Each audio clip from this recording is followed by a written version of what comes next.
So hopefully my takes are nice and polished because, like I said, some of this has been I've been saying this like twice now. Oh, we got this. Yeah, exactly. Alrighty, ready to roll. And welcome in, Gyms and Gymettes, to another exciting edition of No Substitute for Sports. I'm your host, Nick Johnston. This is episode number 61. And yes, raise your hand if your favorite baseball team doubled their win total in just the past couple days. Yeah, yeah. Now just 17 more of those in a row, and the White Sox can be 500. It's it's brutal. There you go, exactly. Tommy Pham is going to bring us to the promised land. Thank you, as always, for tuning into the No Substitute for Sports podcast on the Degenerates Network YouTube page. If you're just stumbling upon us here, hit that subscribe button, but only after you hit the like button. Maybe share us around. Tell your friends. Tell your favorite football teams. Draft room. Yay or nay, based on what they did this past weekend. I don't know. Maybe you're still a fan. You can follow on Twitter at Degenerates Network, or it's just at Degenerates, excuse me. And every Thursday, go live 2 p.m. Central on twitch.tv/SportsTownShy. Also going live in the same channel for Mondays and Wednesdays, Blow the Whistle, and Tuesdays, having a fun one. This one's called Low Blow Sports. I really had a fun time making the intro. The intro to that one. That was really cool. So Low Blow Sports on Tuesdays. That is no longer, like I said, that was the crossover of Johnston and Combs and Four Star Sports. We're Low Blow Sports now. So enjoy that. Love it. That's yeah. Besides that, Bad Karma Wrestling on Fridays. That's on the X Bomb Sports Twitch page as well. So there you have it. So much to talk Talk about. So about so much to much to talk about. yes. And it's a draft filled, potential series clinching, catching up on some results type of episode today. As we recap our winners and losers from the NFL draft, we'll go ahead and also, are we satisfied Bears fans or are you a satisfied Packers fan? We'll find out. Next, previewing the best matchup in these playoffs, in the NBA playoffs, hands down. That'll be like I said, let me tease you. We'll figure out what that is just a little bit. And as some teams are wrapping things up, as other series are being figured out, holding off because we got 3 East games that are going on right now as we speak. So might actually have some the discussion can change as the time goes by. So we'll figure that out as it goes by. Finally, pro wrestling news and notes. Pro wrestling news, notes, and neck braces from this week. So all that, tons more in between. But before we get underway, let me introduce to you my friend and co-host, the founder and CEO of Fat Cat underscore Streams. And that's with a Z, Mikey J Fat Cat. How are you doing tonight? I'm doing great. It's beautiful weather, beautiful day, good day at work, and I bet it's gonna be a great podcast as always. Beautiful So, weather, beautiful day, beautiful people making beautiful things. There we go. Let's go, brother. Uh, I had someone today. They will go nameless. I had someone today say that Sketch Kid is offensive. hmm, They that he I don't know how he's because his I guess his the picture he might be acting as if he is autistic, but I see him as harmless as can be. That's just I don't know. I thought that was absolutely ridiculous, but yeah, I mean, that's the world we live in nowadays. That's just yeah, how it goes. yeah, it's just as I think I just soft and yeah, if that kid is messing up your day, that's a shame. I Yeah, I don't know. I guess that's exactly what we told that person too today. So I was like, all right, yeah, that's yeah, it's ridiculous. whatever. Don't Yeah, think too deep into that yeah. kind I of mean, stuff. he got like I said, what was his big thing? He got to draft. He make the draft pick for the Texans. Who Yeah. cares? Speaking of the draft, thank you for everyone that tuned in, that came out, that showed up, that even worked the NFL draft when we had our NFL draft party for the blow the whistle, the no substitute for sports, the Combs and Fitzgibbons super group podcast episode that came together all at the Dave and Buster's in Rosemont. Mike, thank you to you. Thank you to everyone, all the friends and family that showed up. A little sidebar: I was told that I did have I brought the most people. That's just we show up in Hmm. drones. We show up in a big old group that we had the entire right side of the place. So That's locked it how we down, showed roll. up. Yeah, exactly. Shout out to Wild Bill for getting the chance going. At a certain point, even Brandon's wristwatch was going off because it depicts it tells you how loud things can get. 90 plus decibels for the "Let's Go Bears" chant. And I think even the Green Bay sucks chant. Sorry, Mike. I didn't participate in either of those. Yeah, neither did Troy. Troy was not happy. Again, thank you to Troy. Thank you to Alan. Thank you to Jesse and his brother Alan as well. Bill had a couple buddies as well come out. Uh, Shout out to all the family and friends on my side, all the family, all the family friends, all of my girlfriend's friends, family, all like I said, a bunch of people showed up. A bunch of people showed up for to support for to support not just me, the whole podcast, the whole group. Everyone else had a nice time. Lovely raffles. Dom had won the 50-50 as well. Shout out to Dom. I almost forgot.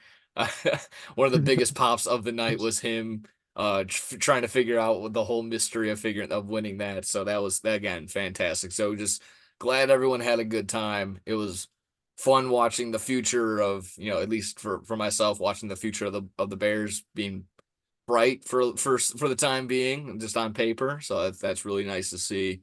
Uh, but overall, like I said, I just was very grateful that just the amount of people that showed up. Nothing but positivity to the point where the GM is, throwing out that phrase, hey, for next time, do you need next time? Mhm. So that's the good news. That's what we want to hear. That's what we like to hear, that we showed an impression, and stuff like that can continue in the future, not only for another draft, but what I'm hearing, and not even to try and tease it. We're gonna have eventually wrestling watch alongs. We're gonna go there, watch the AEW pay-per-views, watch the big Hell WWE pay-per-views yes. together when they're not on at 6 o'clock in the morning, because that seems to be the trend now. So maybe when SummerSlam is here, when they're in Cleveland, so they'll be Central Time, that'll be nice to go ahead and do that. But I think it's a little too close, but possibly Double or Nothing is on the table. He's on the table to go ahead and do a watch along party there. Forbidden Door, Full Gear. Hopefully, the goal is to hopefully have media passes for All Out. But there you go. That's the thing there. Hmm. So tons of things on the table for Bad Karma. From maybe I'll point to you from the fan side of things. How was everything? Like I said, I was running around trying to do my best to give my thanks to everybody. But how did you enjoy it? Just being the experience at the Dave Buster's from your end. It was fun. I've never been to the one in Rosemont before, so it was just something a little different. Dave and Buster's always a good time. I love the huge TVs they got in there. And yeah, it was cool seeing you guys up on one of the biggest one. That was awesome. I mean, Yeah. the Oh, only so, yeah. thing was the audio. That we Yeah. That. couldn't the crowd we just couldn't hear you guys too well, so that Yeah. was just So something that they I'll need to improve on. actually figured out what was the main issue. So right above us, where we were sitting, there is a speaker, and it was giving us such a big amount of feedback that it would come down, and it had to be loud enough for everyone to hear. Not only was it loud enough for it to pick up on the our microphones on the table, it would send the worst feedback, and it was also delayed by like 3 seconds. Hmm. So we're hearing ourselves talk like 3 seconds afterward. And that it's almost like torture. There's actually like a game that people play where you do that, where you speak into a microphone and you're trying to get through a phrase, but you hear yourself all delayed and stuttered, so you start stuttering and you start messing up just no matter what. It's just a natural thing that happens. So it was fucking us up. It was fucking up the audio. It was getting us the most, obviously you heard it, the most awful, just horrible feedback coming back. So my only thought would be maybe reposition, and either we have to go back or we have to go to a different booth or a different table and Hmm. readjust. Or, I mean, not readjust the speakers, but find a way if we can turn off a certain set of speakers and leave others on. But I don't think that's a solution either. But if that was the only hiccup, I think that it is still kind of still a plus. So plus I got to For give sure. yeah, I know, got to give the tip of the cap to the squad, to the people that were behind the scenes working the cameras, working the sound, working the board. Absolutely fantastic job.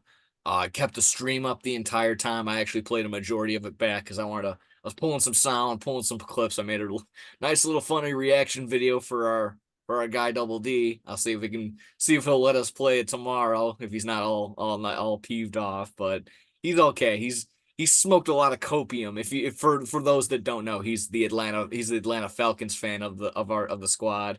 So Oh, that Michael Penix oh Jr. my pick God. was fun. Like I said, we'll talk more about that tomorrow. We'll talk more about that in just a little bit on our ends, on our perspective. But again, just a million times thank you to everyone that was there, that worked it. It was so much fun. So much fun to do, so much fun to catch up with people and see that everyone there. And for the boy, yeah, for everyone, for the boys, like I said, just nothing but positive feedback. So again, thank you. Thank you for everyone that showed up. So again, yeah. Can't do stuff like that without you guys, and just a million times thank you. So with that, like I said, we can talk just our perspective on the actual draftees, the drafting, the first round, everything from it. I was thinking we can do our winners and losers. We can go bit by bit, kind of just an overview of the draft, overview at least the first round. Then, of course, from our point of view, Bears and Packers, are we satisfied? So, how's that sound? You want to dive right on in then? Yeah, of course. All righty then. So NFL draft, obviously the first round was big hype, and it lived up to just about lived up to all the expectations that I had for it.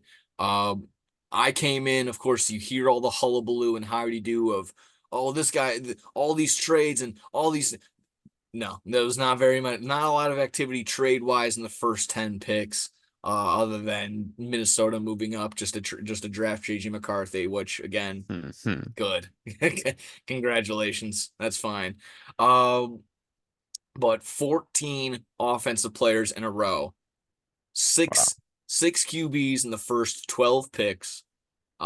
It's we as fans knew it was going to be a heavy offensive draft, and it was very much so in that first round. And obviously the what's going on pick, and everybody else is saying Atlanta at 8 with Michael Penix Jr. If you saw the typo by the Atlanta Falcons, Michael Yeah. Penis Jr. But I don't even know if that was for sure true. I hope that is fun. I hope that is just for the sake of it being funny. Overall, like I said, the first round, top to bottom, of course, I'm going to be my bias is going to say Bears.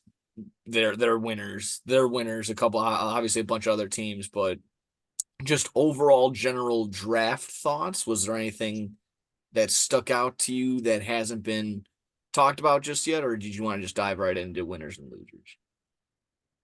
Yeah, I mean, we could just dive right in. I don't have anything distinctive to talk about right For now. sure. Cool. All right, if that's the case, then I'll start off with just winners. We'll hit all the winners. We'll hit the winners, and then we'll hit the losers, because then I think we have a consensus stack of losers. But again, we'll get to those when we get there. So winners. Let's stay positive. Uh, not let's not jump around it. Let's be the obvious. Bears for me. Bears drafting Caleb Williams, number one overall, and then being still, I would say, being ever so lucky they have the opportunity to draft Roma Dunze at number 9. Like I said, it took a very interesting pick to say the least at number 8 to finally be like, okay, yes, we got another weapon to help out. So that was fantastic. So again, in my mind, Caleb going number 1.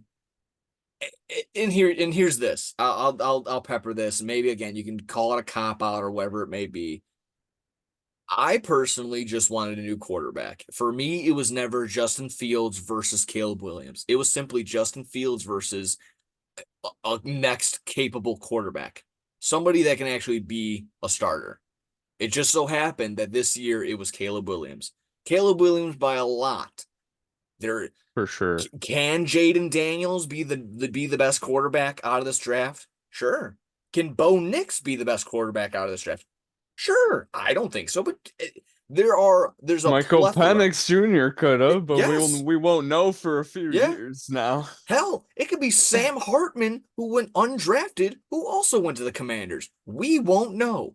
What I'm saying is that as the for the Bears, it is win-win because one, if Caleb Williams does well, you have a quarterback that does well and can lead you to actually performing well, winning playoff games.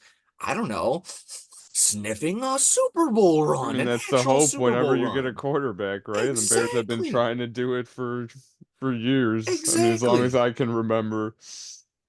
So it's win-win there. If he does well, he does well. If he doesn't do well, sure, you're gonna hear the blowback of "Oh, he was a bust. I knew he was gonna be a bust. You're gonna hear all the Monday morning quarterbacks of the next year. But here's the thing. No, if Jaden Daniels went number one, if Drake May went number one overall, everyone would have been shitting their pants. And so why would the Bears do this? Why no, this was a consensus number one by a long shot. This wasn't as close as it can be with like Peyton Manning, Ryan Leaf type deal. Could it be the same result? Sure. But I like to be positive. Don't want to prey on these kids' downfalls.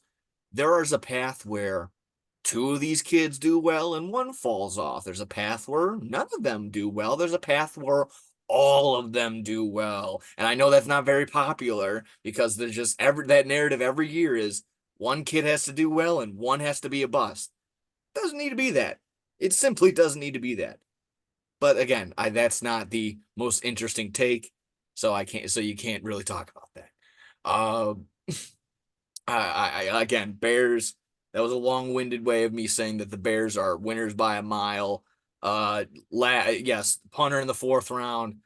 Jokingly, I've just kind of been saying like, yeah, ha ha he he. It's a punter's league. You draft a punter before you need one. Questionable, sure. I assume so, but They got the again, best projected punter in the draft. again, yeah, if yeah, I'll look at He it through has the that lens. record for the longest punt. Apparently, he kicked like a 67-yard punt or something in one of the championship games. Yeah. And it might be So there not you go. fourth round worthy, but if you don't have to worry about the punter for the next 10, 15 years, that's pretty cool. Again, And everyone scoffs at special teams. It's still a part of the game. It's still something you that needs to be addressed. And it's lost Packers games. there Their you go. special teams was horrible. Now they have the old Raiders head coach as their special teams coordinator because they needed someone to get them in line. There you go. I mean, right. I need I say more. Um, I think that was pretty solid. Addressing a tackle, offensive line in the third round. Is this kid gonna move mountains and become the number one? I don't know. Again, I can't even think of the name off the top of my head. Kid from Yale, but addressing something that you needed to do with the amount of picks that you had. That's fine, and even still being active towards the end, a couple of rounds at the end. I think drafting another quarterback or something like They that. So traded up and got yeah, a edge rusher, I yeah, think, at some point. So that's good. He was projected pretty high from where they got him, so that must have been why they traded up for him. yeah. But Must yeah, have I mean, I saw think some they must did saw him very falling off. good. Yeah, must saw him falling off of some people's lists. So all in all, I'm gonna say Bears winners. I'm not biasy. If I'm grading them, I'm just gonna give them an A. People had other solid drafts as well. There's that. So the blind bear the Bears fan with the rose covered glasses, I'm sure is me like, yes, Bears had the best draft. Bears did. Yeah, no, Bears had a very good draft. They did what they needed to do. And again, just the opportunity that fell to them being able to draft Rome Odunze. Mwah, love that. So, do you have a winner? Do you have a winner? You want to we can go back and forth like that. I feel like we're just gonna be talking about Bears and Packers right No, go. I now. mean, go for it 'Cause then. I think Packers are winners. Are That's you fine. Yeah, that's kidding? fine.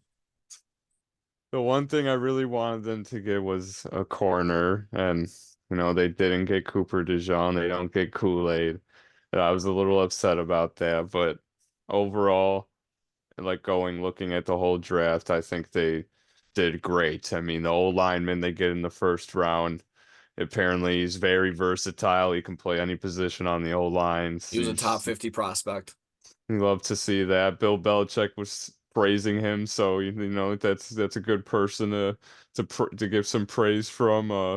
And then the second round, I mean the second and third rounds is where they were cooking it up. They got the very first linebacker taken in the draft in the second round. He's projected to be one of the top linebackers, so that's good. Again, getting him outside of 50, he was another top 50 prospect. Another Yeah, pretty solid it's scouting. it's because of how heavy offense the draft was. They were able to get him in a pick like that in the Yeah. second round, so that's just awesome. And they got a couple safeties, and then that running back from USC where Caleb Williams would play too. He seems very good. They got him in the third round, and some analysts on ESPN, again, I don't know how accurate this shit is because these are just projections, but he's saying he thinks that Packers got one of the best running backs and best linebackers in the draft. So I love to hear that.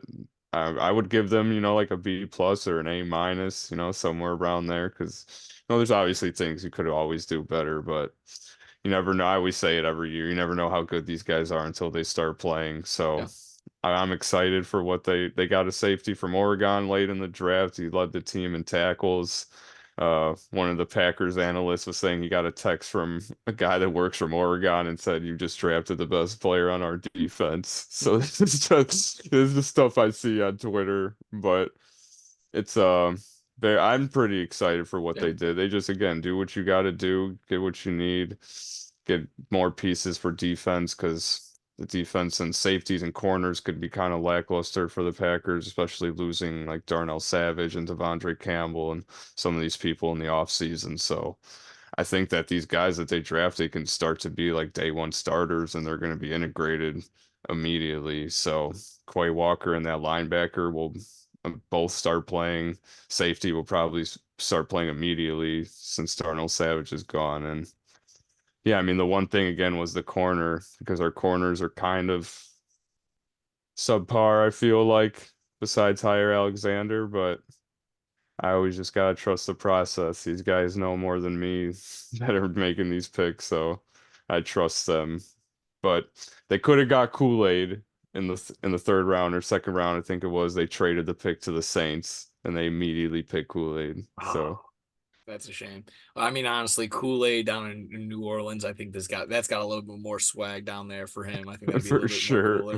cooler. For what it's worth, I don't have the Packers in my losers section. I didn't overreact to their tackle pick in the first round because they don't have David Bakhtiari anymore. I felt as though they were just addressing a lot of holes and a lot of issues that were coming up. And like you're saying, if they're drafting these defensive guys and they're going to be day one starters, that is a successful draft. So as much as it pains me to give compliments to the Packers, like I've had to do all season this past season and throughout the draft, throughout the live show, I did as well. I had to say they had a decent draft. They had a decent to solid draft. Again, to go don't want to go overboard. Don't want to get too complimentary of the on the Packers side of things, but I like I said, the reaction to the first round, Packers fans weren't pleased, but it never is really the sexy pick taking the offensive lineman in the first round. I mean, sorry, my fellow fat guys, it's just not the thing to go. It's not the way to go. I mean, it's I guess a different story with Joe Alt, which one of the best posts I saw this week was uh he's got a negative drip because of what he's wearing. He was at like a half zip polo, all blue, this, that, and the other. Lives in a log cabin, no aura or something like that. Just like all these new buzzwords that I'm learning now about. And then and it was like super humble and like this, that, and the other. Yeah, this guy's gonna be a 15-year Pro Bowler. So Joe Alt's just gonna be the man for the next decade. I mean, rightfully so. Jim Um, Harbaugh said it. All offensive linemen are weapons too. they are. They absolutely are. And again, good video throughout the week was just him meeting Joe Alt and then the unnecessary pulling up of the pants that were already perfectly placed. I just thought that was a really funny video. He said Justin Herbert texted him and said, "Hi, I'm Justin. I'm your quarterback." That's awesome. That's That's awesome. I Oh, assume he just texted him back probably, "I'm Joe. I will be protecting you." And What was it? Oh, I'm sorry. The other part of that post for Joe Alt was in his bio is just a I don't want to get the it's a Bible verse and then it just says football and fishing. Like again, like yeah, this guy's just gonna be a 15-year Pro Bowler. Love it.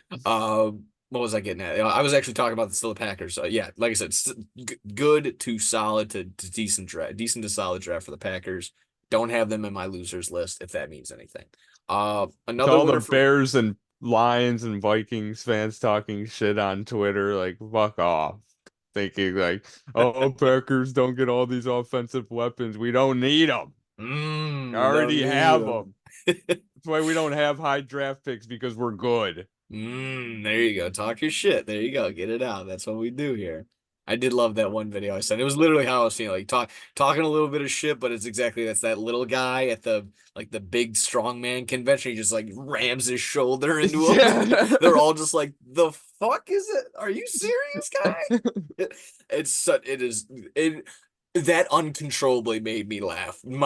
Forget whatever the post said. The context. I love that video because they just look at him like this the fucking balls on this dude. It's like if I did that. It's like if I was at Dude, if you did that at like I don't even oh my a God, what Bears game or something with my pa Ugh. Oh, I'd get fucked oh up. you yeah, I don't even know. You'd get snapped in half. I don't even know how I could we could protect you Probably. at this point. Yeah. Oh shit. Yeah, just don't do that. Another another winner I had I had the Colts. I had the Colts as Oh, winners, and it's because they sat where they needed to. Actually, if you heard it on Pat McAfee show, former Colt, he had the GM of the Colts on there, and he was just saying that, it'd be a dream if four quarterbacks can go. It would be a miracle if five go. And then even Pat was like, six quarterbacks can go. And then he goes, "Oh my God, if six quarterbacks go." And sure enough, six quarterbacks go, 14 offensive players go before his pick, and he gets the first pickings at the first defensive pick. He picks Leatu Latu from UCLA. They needed an edge rusher. Obviously, coming off of injury, Anthony Richardson will be back. No need for them to go back into the quarterback realm. Resign Michael Pittman Jr. No need to get a stacked wide receiver necessarily. They did that. I thought that was a very, very solid decision sitting right there. And that, for them, absolute dream spot. Didn't need to move a muscle. Able to address their first round pick with the first pick of their defensive talent, which kind of bears into my mind of like, hey, Atlanta could have had that too, but nope. Indianapolis, they get their pick. Any thoughts on there? Any thoughts on the Colts yeah, that's solid. I mean, getting a chance at the first defensive player is awesome. I mean, you don't expect a chance like at that when you're the 15? 15th pick. Yeah, so that Essentially halfway through the draft, you're like, okay, yeah, finally we'll order some defense. Like, then cool. after he took defense, like there was like I think I'm looking at the thing right here. Yeah, like another a D tackle and another edge, an O Yeah, Byron lineman, then Murphy the edge, second. edge. He was listed as the best defensive tackle in the draft. It's Uh, always nice when you start the like, okay, we gotta yeah, take defense now or we're fucked. Dallas Turner. Yeah, a string of it was three straight defensive guys after that, and then Dallas Turner, Jared Verse after the Cincinnati pick. That was a good Um, pick by the and then Vikings. They Chop got him. Robinson. So yeah, actually, ton of Big Ten, a ton of Penn State players going. Not a ton, but I got a couple of them going. So that was solid representation all throughout. Did you have another? You have some more winners? Yeah, I'll say the Eagles There we because go. they Yeah, they're on mine. somehow, I don't know how they do this all the time. They're losing all of their corners. They've been starting to get washed or leaving, and then they just replace them with two young stud cornerbacks in this draft. You get fucking Quinn, I don't know. I don't want Quin to butcher Quinion Mitchell or Quinion, Quinion I believe. Mitchell, and then Cooper DeJean, which I wanted the Packers to get so bad, and they traded in front of the Packers in the second round, right in front of them, and picked him. And the Packers probably would have picked him, but they ended up trading their pick away after that. So Also, the Lions also sniped you guys too. They traded up with Dallas and they picked Terry on Arnold right they before you. did. Yeah, I thought that They was a good did. snipe. fucking got sniped by two people. I don't even know if they wanted that Terry and Arnold Yeah, guy, that's but true. That could be true. That could be I'm true. sure he'll be good. Well, But if it means anything, the Lions did pick Jeff Okuda, number 4 overall, a couple of years ago, and he's still, a lockdown defender in the. Oh no, no, no, he's he's horrible. not. Oh no, he's not actually. Oh yeah, no, he's. Yeah, I don't know what he's doing. He was on a team. He's on a team, but He's in the UFL now, yeah, I think wherever he's. that Yeah, I thought he is. was. I thought he was collecting movie tickets not too long ago. You didn't. He doesn't. You didn't see him when you went and saw Spider-Man remastered. No, Oh, okay. I thought that was. Thought that not was him. around here. I'm sorry. I'm talking too much shit. But Yeah, yeah, the Eagles cooked with their corners and I mean just stacking up their defense and they already have a good offense, so you really don't need more pieces on that side, honestly. They have a good O-line, good receivers, good tight end, quarterback running, but they just got Saquon. Like it, so get good corners, yeah. Re-sign help with the AJ defense. Brown. Happy Yeah. wide receivers. They should be ready to roll. Hopefully, Jalen Hurts isn't all banged up like they had. So yeah, Um, great draft by yeah, Eagles. 100% agree. And they also break the record for the most amount of trades in a draft. I think they had 7, I believe was the new Oh number. wow. In Yeah, this one so draft? yes, in this That's draft they had crazy. 7 trades, 7 individual trades. So they were active to say the least were those Eagles. So again, how those draft picks pan out, that will only time will tell. Um, I had the Steelers. I had the Steelers as a Mm. winner. Just a ton of praise from just about every single one, every single one of their picks from top to bottom. A lot of praise for their second round pick, Zach Frazier, the center. Again, in my mind, or from what I was told, what I was reading, and yeah, no, I even made a little graphic for him. He was a top 50 prospect as well. Just Wow, they went hammering. two O linemen with their first two picks. Yeah, yeah, they went all O-line heavy, and I mean rightfully so. This was offensive stacked, and by that it was quarterbacks, it was wide receivers, and it was offensive tackles.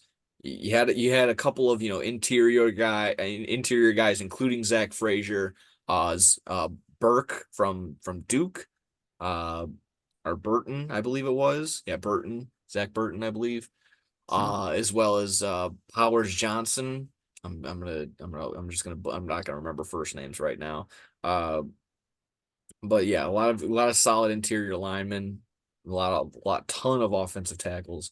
But they addressed a lot of spots there, and then I believe it was their fourth round pick. I'll double check. Everyone's also clamoring about their fourth round pick, which was what I was told was a sleeper. Uh, Yeah.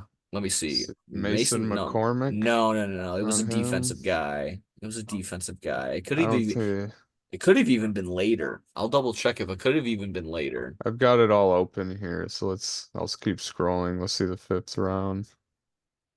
Yeah. No, they didn't have any picks in the fifth round. No, Sixth round. Oh, I could. Logan Lee, is that him? Logan Lee. That's Um, that's the only thing I'm seeing in the sixth round, from unless what's it's the from what school? Iowa. Iowa. I don't know. And They again, also took a Ryan Watts, a no, I cornerback don't. from Texas. No, I don't think that was it. But from what I was told, they had their guy that's going to go ahead and replace Ryan Shazier. Oh, sorry. No, that's not it either. But drafting Roman Wilson, the wide receiver from Michigan in the third round, 84th overall. Again, a state for what was reported to be a top 50 prospect. Yeah. So overall solid. Oh, there we go. Peyton Wilson. Peyton Wilson from NC State. That's who it was. Third round. I had it all. I had it all jumbled up. Oh, So I Peyton see him. Wilson again, also considered in the top 50. He was drafted 98th overall. So just looking at these guys from that point of view, if you're racking up in there and just able to get it outside of that top 50, that's pretty solid. So thought that was pretty good. Do you have any other lingering winners? I got 2 more. Do you want to go with another one? Sure, Like, sure. I'll say the Chiefs. I'll say the Chiefs. The rich get a little bit hmm. richer. taking Xavier Worthy. I don't want to take the joke, but it was to me it was the most funny. Like saying like, wow, one of the fastest wide receiver cores having a 4.4 from Marquise Brown, having a 4.21 from Xavier Worthy, and Rishi Rice, 119 miles per hour. So that was Oh, for pretty good one, pretty good joke right there. But no, if we're being serious, Xavier Worthy still, while he was projected at the later end of the round of the first round for good reason, just because all the talent at the front end, a ton of wide receivers, a speedster getting thrown to by Patrick Mahomes. I'm afraid. yeah. I'm afraid. You're on top of that. You get a again happy wife, happy life with Travis Kelsey getting extensions. So not only is he happy, little Taylor Swift happiness and enjoyment. So everyone's feeling good. The only thing that's not feeling so good is that whole stadium debacle, which is whatever. If my mind, if the Super Bowl two back-to-back Super Bowl winning champions are having trouble with stadiums, good fucking luck, Jerry. But that just seems to be the case. I had, like I said, it could just be Xavier Worthy. It could be the Chiefs overall. I did have the Chiefs as winners, just based on their Xavier Worthy pick. Wow. Well, then I'll say the Bills are winners based on the Coleman pick that they got because he just seems like a fun guy. The videos I've seen of him are so funny. Him walking around the Bills facility and shit, just like amazed. It's not, there's like they had a cryo, like something to help, and just like it had so much fog coming out of it, and his immediate thought was, I'm gonna turn the lights off and act like I'm the Undertaker coming out of this thing. Okay, yeah, no, he's all right. Now he's on my fantasy board. Now I'm solely considering just because of that. And the Um, first, like they brought him out to the field, and he immediately just ran the whole field and was like, "Ah, touchdown!" Like right into it. Like I love this This guy. is gonna be okay. He's gonna be fun. Yeah, the whole thing about like, hey, where'd you get? I got this jacket, Macy's. Like it's just like showing Yeah, off like that. Like that's yeah, no, that's awesome. That's nice and humble. That's pretty cool. Yeah, I'll give you that. I to be honest, I actually had the Bills on the losing end, on the loser's side, just because. they probably are overall losers. I just picked them for that No, one pick yeah, I alone. mean they addressed their issue there with not giving away Stephon Diggs, but I just felt like them trading back as many times as they did. You can argue, yeah, they're adding draft stock, but I, I don't know. They definitely had the opportunity to draft in the first round. You probably should have went with whatever was best available at that time, but kept drafting back. I did love the one post again, just the Bills traded back to the 32nd pick just so they can know how it feels to be a Super Bowl champions. That's the only way that they're gonna know how Yeah, that I did feels. see that. Low blow sports Tuesdays. That's it's funny stuff right there. Any other final ones? I had one more. Yeah, go ahead. I'm good. My final winner, and this might be the last time he's labeled a winner. I have JJ McCarthy. I have JJ What? McCarthy. I have JJ. I have him there. Again, I don't believe in him. I don't believe in him. For his sake, he's a winner because he's drafted at 10. He's gonna get that contract money for being drafted that position. He's gonna get it so high for being the quarterback, for being the first round talent. So he's a winner there because of that. That is the And last time he's going to be considered a winner because he's going to be welcome to the NFL, pal. It ain't going to be the same way. Averaging 105 yards a game is not going to get it done. It's simply oh, not going to happen. And all oh, 105 yards can that's go to worse than Justin Jefferson. Fields. Yeah, And he's not going to be able to run like he does. yeah. And all that whole idea of, oh, he's a winner. He's got winner's mentality. He's just a jugs machine that hands the ball off, and that's all he is. And Simply Aaron put, Jones is old. yeah, yes. Aaron Jones, not the wheels on He's Aaron not Jones that ain't. old. No, he's I'm not. sure he'll In do running just back fine. years, he's 90. I'm sorry. In running back years, he's everyone's grandfather. The defense ain't too keen. in arguably, it could be the most competitive or just the most up and coming division right now in the NFC North. A lot of I young talent. Yeah, I don't think that the Vikings have what it has to keep up. Justin Jefferson might be a ticking time bomb of, Oh, fuck this shit. I don't want this guy giving me lollipops, and I gotta fight for the it ball every really single depends how time. bad he ends up being. That's true. Like I said, I don't want to be Mr. Negative. I didn't want to be Mr. Negative at the beginning. There's paths where all six of these guys do well. There's paths where a couple of these guys are Hall of Famers, or they all just shit their pants. I'm in the boat where I don't think that JJ McCarthy is going to do all too well. There are opportunities where he can, like again, arguably has the best wide receiver in the league. In Justin Jefferson, when TJ Hawkinson comes back and is healthy, he'll have arguably the one of the best tight ends, or just one of the best tight ends that runs routes, catches balls. He's a target machine in TJ Hawkinson. Jordan Addison, not the worst guy to throw to either. So he has there are chances, there are glimpses. He's a winner for now because he's drafted so high. He's going to get all the benefits of being drafted so high. Is he a winner after this? I personally don't think so. JJ, for the person to person, prove me wrong, but because you're playing on the Vikings, don't prove me wrong. I want you to do bad for that sake.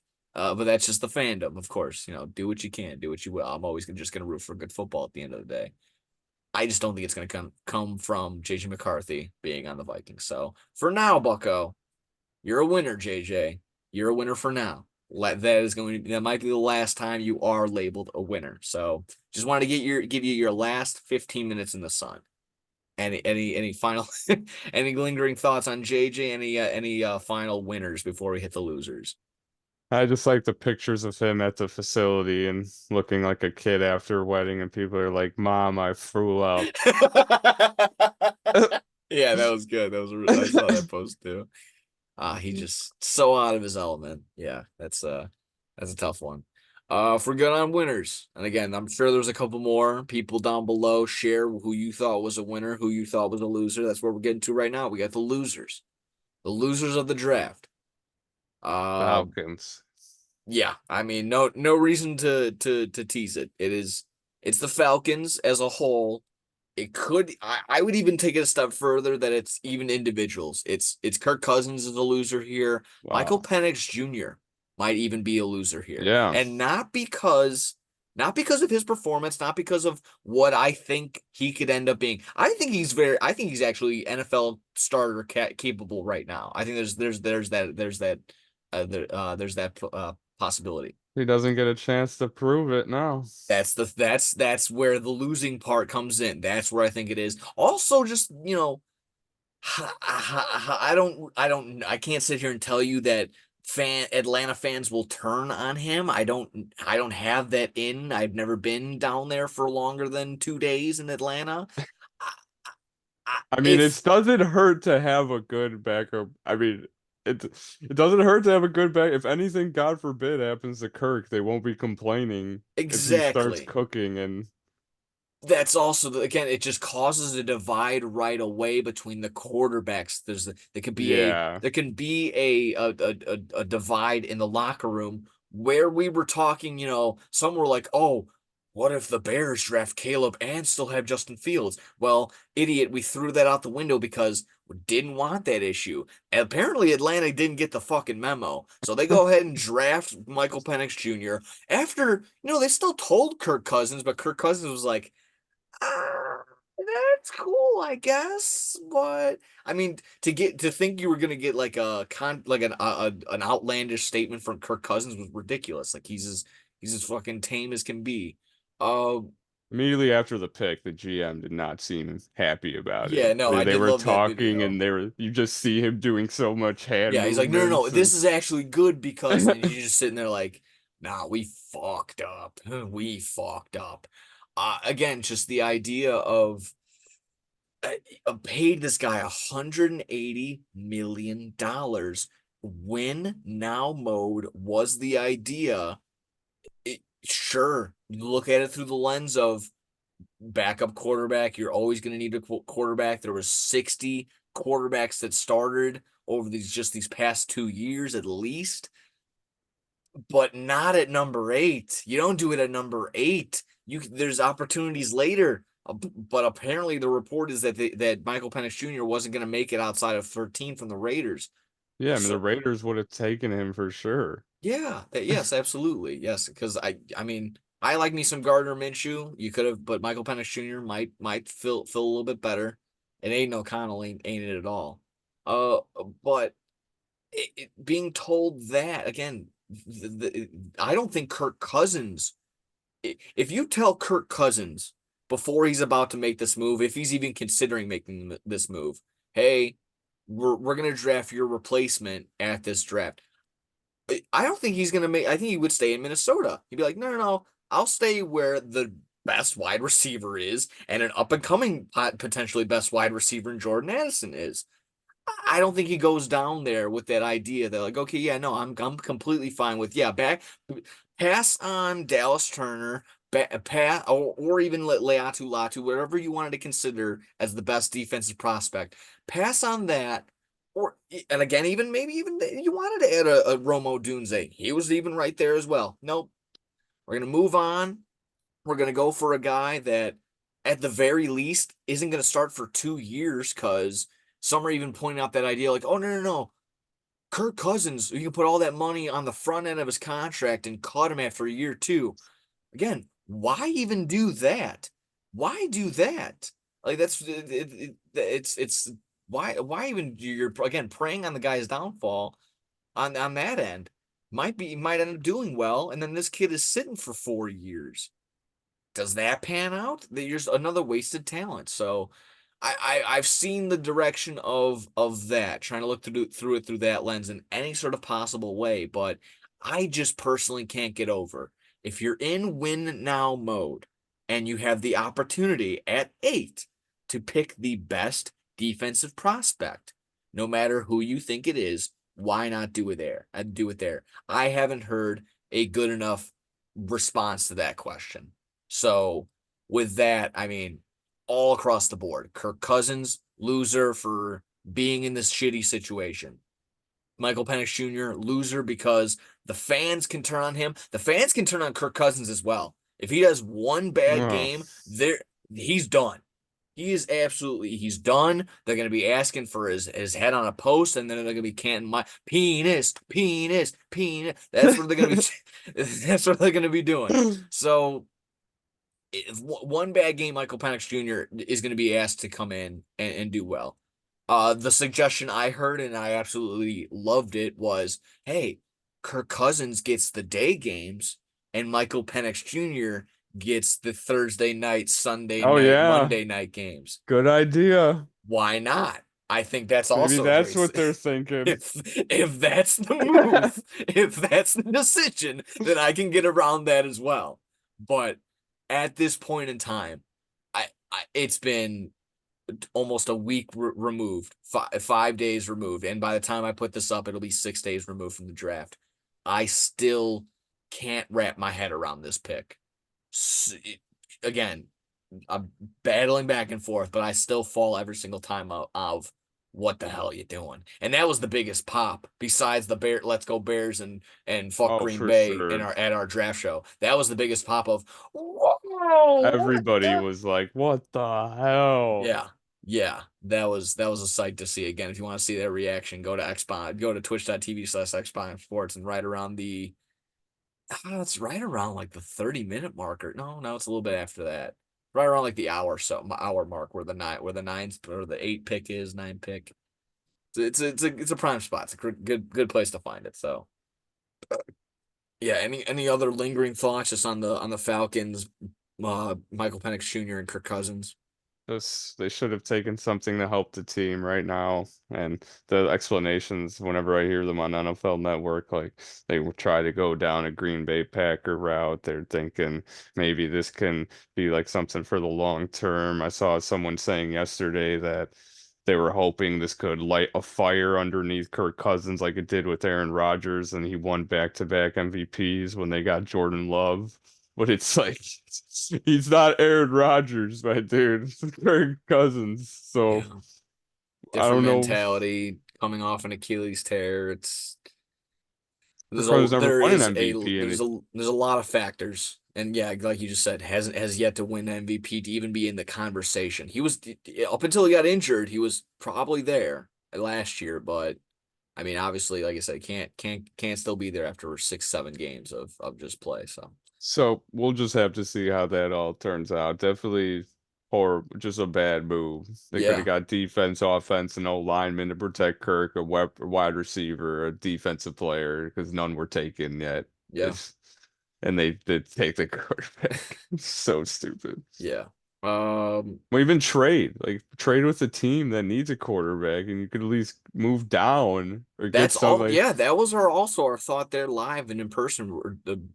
Double D David was like, you know, maybe they make the move. Maybe they got something in store. Maybe he thought that they were gonna hold on to Penix and be able to trade Kirk Cousins, where we all had to sit back and when he said that, we're like, oh yeah, what? Wait, what? No You're one doing wants what? that Like contract. no, exactly. No one right in their right mind is gonna make the move. If you as a Falcons fan are sitting there like, yeah, no, this Achilles torn 36-year-old is gonna be a bother. Well, that's your selling point for this guy. I don't think anyone's gonna want him. So, uh, and he shops at Kmart if he could. Uh, all over the place. Yeah, I had the Falcons, all three as a whole, just as losers, of course, under the umbrella of the Falcons, just as a whole. Already Makes mentioned the sense. Bills. Already mentioned the Bills already as my losers. I also had Sean Payton, just because, dude. Again, if you cool, not because they drafted Bo Nix. We already talked about that again. In that idea in that long run of like, yes, they needed a quarterback. Sure, draft your guy. Will he pan out? Will any of them pan out? Who knows? I have him as a loser because, dude, in that post game interview, when you're sitting there and you're like, I was the brains behind that whole operation of the Vikings moving up and going for JJ. Like, even if that was the case, even if you are the smart guy in this situation, if you were the brains, you can't win in silence. You have to be the guy that's like, that was me. I pulled the strings. I did every dude. Come on. Like you look like an ass, you're showing your ass. I personally to some degree I think it's funny, but it's funny because like again, you can't just act like you've been there before. You can't just hold your fucking poker face and be like, I make the moves. I run the cards. I run the deal. Like, get the fuck out of here, Sean. So, see how that happens. First time he'll have a rookie quarterback. I was also like, I didn't know that this was the second highest quarterback drafted by the Broncos since Jay Hmm. Cutler was drafted right around the seventh or eighth spot, and overall only like yeah very yeah just right there a very very nice spot for Bo Nix. So see how that pans out. Anything on Sean Payton? Welcome. Got bench Russell Wilson last year, and he's having a great year just Yeah, because he didn't like him. yeah, dumb. I would say in that last year too. You have any other losers? I got a couple more. Panthers, Yes, because that was my next one. That was they my don't next get one. shit in this draft, and they were a shit team this year, and they get fucked because of the trade with the Bears. So they get nothing really in the first round, and I don't know. I feel like they didn't really make a splash as a team should be, as bad as they were. And even like drafting the weapons they could have had, they even might have reached on the guy that they got Leggett. Hmm. Didn't hear anything about this kid again.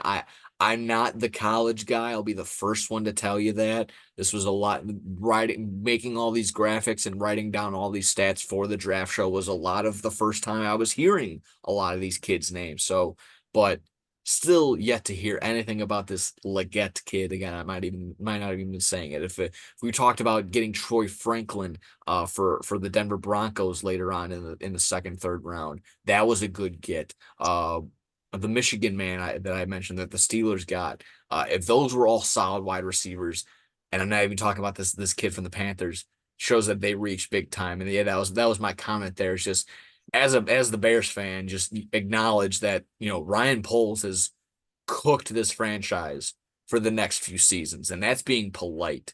They're done. There's nothing, no hope for the Carolina Panthers for the next few years. So unless somehow miraculously Bryce Young's like, oh yeah, I'm just gonna be the next coming of I don't know, I'm gonna be Kyler Murray, Patrick Mahomes, and Drew Brees all mixed into one. Okay, yeah, we'll just go ahead and do that. And Adam Thielen turns back the clock. Yeah, exactly. Well, let's all pretend. Yeah. Yeah, and Deontay Johnson. Let's all again. Oh yeah, When he's on the When the Panthers. Steelers give up on people, it's not a good look from a person that experienced Chase Claypool. Yeah, It means it's they've given up on football if they yes, are getting rid of them. yes. Um, my final, yeah, I had one final loser, and it just he looked miserable all week long. Malik Neighbors. Oh yeah. Malik Neighbors, my guy, he looked like he'd rather be at the dentist. This guy was depressed, Yeah, the to say the interview least. after the draft was he just was straight faced the whole time, no enthusiasm at all. You could Did he tell even no excitement. he didn't get Daniel Jones's name right, didn't he? And I think he he said Daniel Joe. He said I text Daniel Jones. my God. Oh fuck. Uh yeah, no, he already checked out before the They season has asked him begun. like how excited, like how good do you think he is as a quarterback, and he was like, "I'm not gonna answer that right now. I'm gonna wait till I get there to find out." I was just Oh like, my "Oh my God. God, dude!" Dude, he's been in the league how long? You haven't had you have not able to determine that? Oh fuck. Like you can't say anything nice. Just be like, "Yeah, he's good. Excited to play with him." Just like, like to be Anything. like, Yeah, yeah, no, just really wearing it on your sleeve that you fucking hate being here already. And I mean, he's a very talented player, obviously, and what he said is true. If they want to do any sort of like winning it all, they're gonna have to give him the ball. They're gonna need the best person to give him the ball, no matter who that might be. If it is Daniel Jones or Daniel Dones, whoever it may be. Uh, in my mind, it should have been Tyrod Taylor still there, but I think he's backing up somewhere else right now. Um, yeah, Malik Neighbors just was not a happy camper to say the least. Big probably really time. hopes the Chargers picked him, but Yeah, yeah, that would have been the thing. I was happy either way because I think we both had a JJ McCarthy draft position over 5.5. Cha-ching plus 120. Yeah, we cleaned up with the draft. I I went two for was three. Two, yeah. How'd you do? I was uh I was 3 for 4 just because I made a live bet earlier later on that the Packers would pick a corner and then they picked the lineman. So I was like, God damn Well, it. But I mean, you went with your head. You went probably that's what they needed to do. But to be honest, again, going back to the Packers, I don't know how it came up in my feed, but just there was a Packers like fandom or someone just pointing out they're like, yeah, good that they did draft a tackle because the next best available were a majority just all defensive guys. So you can make heads or tails on either way. You can be like, oh, good that they went that way because they got the last best offensive tackle and they needed an offensive tackle. for Or you're sure. like, oh, you could have first pick at the best available defensive side. Whatever. Again, decent either way. I'm not going to stray away from it. So For sure. yeah. Again, yeah, again, we're both sounds like we were both pretty satisfied on both ends. Yeah, I'm happy. Yeah, overall happy as the Bears fan, happy just again thank you a million times to everyone that showed up to the draft show. And yeah, just checking in later on. It was fun to uh yeah, I'm trying to think other later picks. I mean, Spencer Rattler to the Saints was some people were. talking about that. A couple undrafted free agents. Frank Gore Jr. signs with the Bills, I believe. I don't remember. Uh, Hmm. and then Jerry Rice's kid was drafted. Trying to think who else. Sam Hartman goes to the Commanders. There's a big list of some undrafted free agents. There's some pretty good names. So yeah, yeah. So overall solid draft, and shout out to the 275,000 plus people that showed up to the draft in Detroit. I think Wow. over the course, or that was in the first day. The course of the 3 days, it was like 600K, almost 700 plus, 700,000 plus. So Yeah, it was almost an crazy seeing all oh, the people there. almost an entire fan, like people watching Dynamite that week were right there in Detroit. That's I don't know, jokingly kind of that's kind of like how I saw it. Uh That's cool. so yeah, overall solid draft, one of the best drafts. It is a good I love the draft. It's a good draft. Love the draft.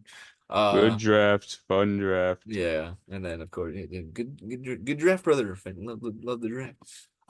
We're just gonna just yeah, we're falling apart. Uh, We're having uh, fun. yeah, This is we off have the yeah, we have rails. fun here. This is what we do. Uh, let's see here. If you're good with the draft, I don't believe there's any other lingering NFL news. I'll check really quick. My dad was sending me some updates. Oh, just don't have any baseball, but Jose Abreu getting sent not sent down, but he's hitting .098 in 77 at Oh bats. man. So yeah. So Jose, figure it out. We Jose, believe in you, Bucko. Jose, Jose, Yeah. Jose. As much as it pains me to see that, but you know, he is on the Astros, but yeah, like you can't have any sort of like oh good that he's doing bad because it's like, the White Sox aren't doing any better, so it doesn't No. matter. So with that being said, baseball, that's all done. So we got some basketball, some quick basketball to get through because we also got some wrestling to talk about. NBA playoffs, Western Conference, Eastern Conference shaping up pretty well. I'll take a double quick check as the live matchups are going on. We have currently going on off the top of the dome should be New York and Philadelphia, and as well I think also Orlando and the Cavaliers have tipped off. So as we are speaking, third quarter for the Knicks and the 76ers, 62-61. No, Oh, it's a no, close game. it's been a close series. So again, no stranger right there. These guys have just been it's been a rock fight all series long. The Knicks And can this win tonight, right? If they if win. the Knicks win, they clinch the series. They win 4-1. They will be waiting the winner of the Pacers and the Bucks, who play later tonight as well. That's yet to tip. That tips off in about 40 some odd minutes, but I think we might be wrapping up before that game gets tipped off. Uh Okay. and then Magic and Cavaliers actually pretty close as well. So 41-37, 4-point lead in favor of the Cavaliers right now. They are midway through the second quarter. And that series, it, haven't been able to watch it because every single game is, well, I have it, but just hasn't been in the loop of it's been on NBA TV. So people have been like, hey, where the fuck are they even playing this series? Yes, they are. It's just been on NBA TV as opposed to ESPN and TNT. That's just the way that the cookie crumbles, I suppose. Um, so I'm gonna let these Eastern Conference games that are currently playing simmer a little bit. Let's jump back to the Western Conference where you already have a matchup, and the Oklahoma City Thunder have swept the Pelicans, so they are awaiting the winner of the Clippers and the Mavericks. They're guaranteed to go into a game six. They are tied 2-2. That game five will happen on Wednesday. So hopefully as I'm uploading it, we're gonna go ahead and get settled there. Uh, Western Conference. What I was teasing at the beginning: Timberwolves Nuggets set to go in the second round. We'll get to how they got there in just a second. But man, oh man, in my mind, might be a little biased, but this might be the series of this entire playoff. If other teams were fully healthy, I'm sure you could argue something else. But as of right now, the reigning champions in the Denver Nuggets going up against arguably the hottest player right now in Anthony Edwards with supporting cast of Karl Anthony Towns and Defensive Player of the Year, which probably is going to get it again in Rudy Gobert.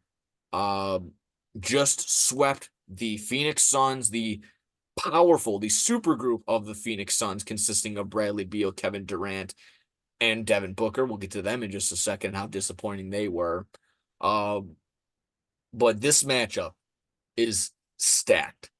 I personally cannot wait. I think it could go seven. I think it has all the fixings to go seven, just to be really, really exciting.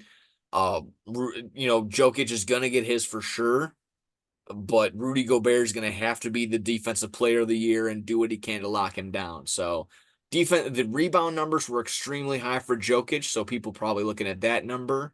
Maybe the line might be going down just because he's going to be battling with those two guys like that I just mentioned, in Cat and Gobert. It's going to be fun.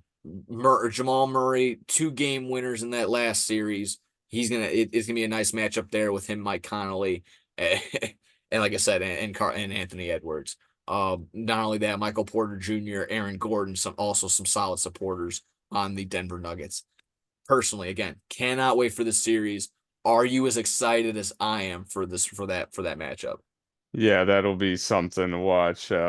Anthony Edwards, like you said, has been so good right now, and the Nuggets are, I mean, defending champs. They're undoubtedly one of the best teams. So, I mean, whoever wins that can win the whole thing. So it will be very, very interesting to watch. I know, like I said, the dust is still settling in the Eastern Conference. The writing's kind of on the wall with the way that the 3-1 series leads are currently playing out. But again, just looking at what could be, what is right now, even if it is Mavs or Clippers versus OKC on the Western Conference, if I had to pick one, I'm only going to be watching Nuggets and Wolves. Whoever Boston plays against, even if it is again Cavs or Magic, that's they're shooing to just take the East no matter who it is. Does not matter. Personally, I can get around to Hicks versus Knicks, a little Pacers versus Knicks action in the second round. That could also be really interesting. But again, if I had to get one ticket and one ticket only, I'm going to the Nuggets and the Timberwolves every single time. Yeah, I simply can't get over that. That'll be the best matchup of round two. Oh Um, yeah. but yeah, just kind of how they got there. Nuggets take care of the Lakers in it wasn't a gentleman's sweep, but LeBron had to get one before he got in that sort of way. Um, Interesting. For sure, the big stat was the amount of time that the Lakers led. 159, 169 minutes out of the entire series, and they lose 4 games is absolutely crazy. Uh, that just goes to show you just the how the Nuggets just stay in there. They're locked and loaded. They have the endurance to stay in that whole time. Maybe that home field advantage being the altitude in Denver could play a little bit of a factor as well. But what we were saying this whole day, and I can't disagree, is if the Nuggets come out as flat as they did against the Lakers, but they do that to the Timberwolves, they're not going to be able to come back as easy or at all against the Timberwolves. So the Timberwolves have a 20-point lead, that might be game over. That's just going to be how it is. So that again, shaping up to be a solid matchup right there. Uh, yeah, Nuggets take care of the Lakers. What were your thoughts? Anything on just LeBron's comments throughout this entire series? The it's just basketball comment, and then finally having you linger with, "Hey, LeBron, was this the last time you played in a Lakers uniform?" He just goes, "I don't know, can't tell you, not gonna tell you." Fuck you, pal. Like Yeah. really? Oh, anything on LeBron? Anything on that past series? It's just, yeah, I wish he had more. Jordan and Kobe would never. Yeah, I mean, that's all. It just seemed like I mean, I'm sure he cares, but he just didn't seem to, as the way he projected it to the media. So, I mean, the coaching doesn't help. I've seen videos of just how horribly they're coached, and it just does. I mean, they have Yeah, the that was the talent. media dump for both. For Ham, he might be gone for sure. But did you see the Suns report that No. leaked?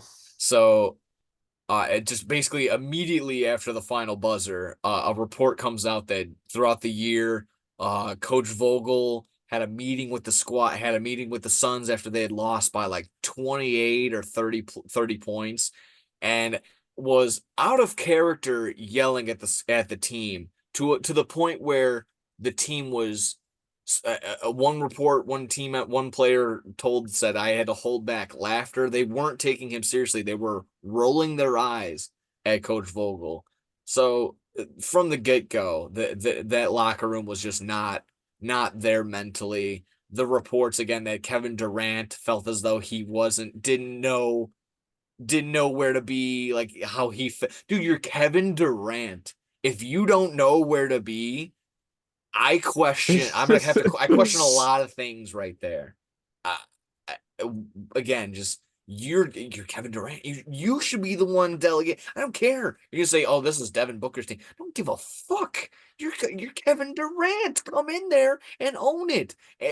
Pretend like it's your team because you know it ain't Bradley Beal's team. He was out 29 games throughout the season. That was also a big thing. I'm sorry. I'm jumping back to the Suns. This whole idea of like I can't believe it. The bench didn't show. They don't have a bench. They traded everything away for That's Bradley true. Beal, so that for him not to show up meant everything. They were donezo. So Devin Booker could go off for 70 and Kevin Durant can go off for 50. But if their other players are having 1, 2, 3 points and 5 rebounds, not going to get it done. Simply not going to get it done, especially again when Anthony Edwards is yamming it right in Kevin Durant's face. It's going to be a different story. So I jump back all over the place on you. I'm sorry. No, you're good. uh, It's, yeah, just I don't even know where we were. the Western Conference. Timberwolves just cooked them up, and yeah, Kevin Durant hasn't made it out of the first round since he left the Warriors. Yeah. So, Oh, yeah, that was that other thing. First time, no Curry, no Durant or LeBron in the second round since oh, 2009, 2010. Oof, wow. pretty cool. Pretty weird. Pretty weird. Pretty cool. Times are changing. Yeah. And then just one final thing, this again, just kind of lingering back on the Suns. They're gonna have a tough time, and they're probably the toughest offseason. Clearly the most embarrassing going out 4-0 compared to even though the Pelicans got swept, not even doesn't even compare. No, yeah, the Pelicans. No, I mean, the Lakers have so much more. I mean, the Suns. I mean, they have so much more talent than them. Are you kidding me? Okay. All right. Yeah. Just want to make sure. Just want to make sure because some people were just like I said, just on that idea that even if Zion is there, like that's a different story. I don't even think that that's the case. If Zion plays that series, they maybe get one at home, but Yeah, Brandon Ingram wasn't playing all himself, and yeah, OKC again, as young as they are, they were able to get it done. So just shout out to them. So they'll look good. We'll kind of have to linger on them. I'm still a little bit iffy to see if they're contenders, if they're going to be good enough to yeah, get into the Western Conference Finals. And then even there, are you able to take down the Nuggets or the Timberwolves? We'll see. That again, just the West is just so stacked, so stacked. yeah. Way more than the East. Yeah, yeah. Yeah, I think that's exactly that. We can go on to the Eastern Conference side. Like I'd mentioned, we can kind of, depending on how scores are going, we can kind of stir and get a direction, get an idea of what we're going to see in this Eastern Conference.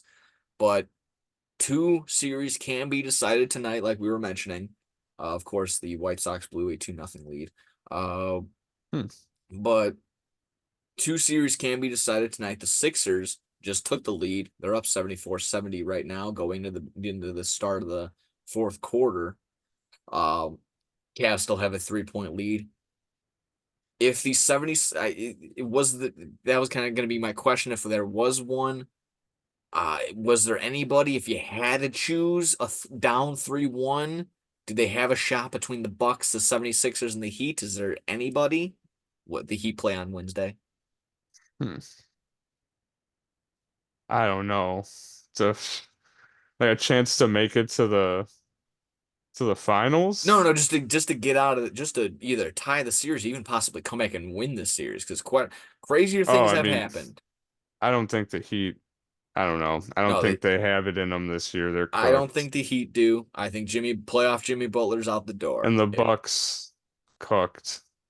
I Yeah, don't know, without Giannis or Dame, and just they've been having like Bobby Portis got ejected the other day, and like they're just falling unacceptable. apart.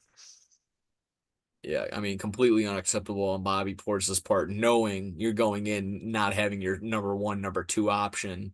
You have Chris Middleton probably going to be your number one. You're like, oh yeah, let me just get ejected 5 minutes into the game.